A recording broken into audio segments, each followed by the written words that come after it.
once, once in my high school days, me and my friend were having a friendly conversation in our usual hangout spot. He brought up the topic of music, and he asked me what instrument I played. I told him I played the bass guitar. He chuckled and laughed, and he said, "Isn't that a useless instrument?" I politely talked to him about it, and I never heard from him again. Okay.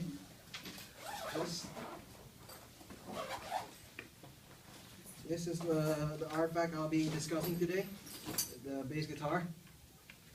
And my experience with it, I've been playing it for 3 years now.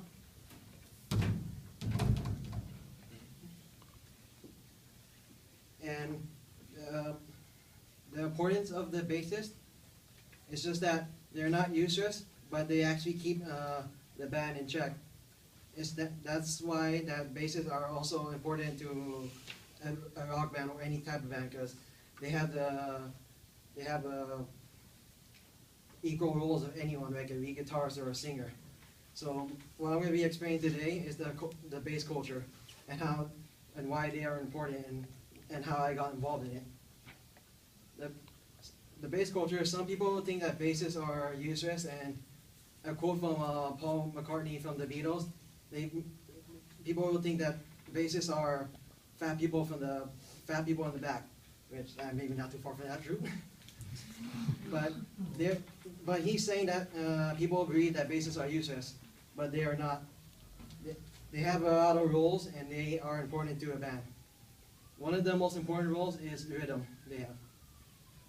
They are the heartbeat of the band. They keep the pulse with them.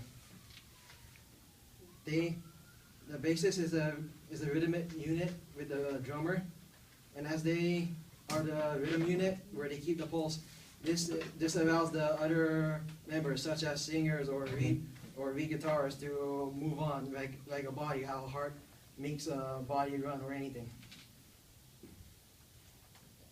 It's pretty much, the bass is important because it just keeps everything all together. It doesn't, if there's no bass at all, the band could possibly lose their rhythm.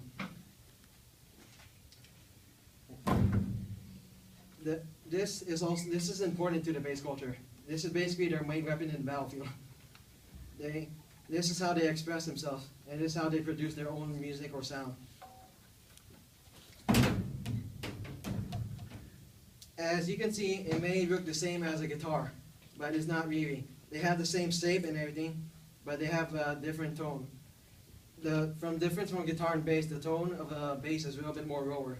So with that kind of tone, it could be able to fill out some other stuff that guitar can't, because they have a different tone. And how I got involved with the bass, back then, I used to be a guitarist. I had I told you guys back then 5 years ago, I had 5 years in guitar experience, but my band was lacking a bassist. So for them, I just gave them I decided to be a bassist for them. And from there on, I liked it. For me, the reason why I like bass is because it's more, some reason for me it seems more mellow, and it's more doesn't make, it just keeps the band together, it's support. The reason why I fit into this culture is because I like to support my friends and bands, and I can see why I chose bass for it. It's because it shows I'm a supportist. But bass can also be can take on other roles, just like a guitar. It could solo or anything, but the main thing is just it keeps rhythm of the band. So what I told you today, the important stuff is that the bass is important to the band, and the bass is important to the band because they keep the rhythm, so the other members won't get off rhythm, so they will stay in tune. They won't fall apart. And that's all.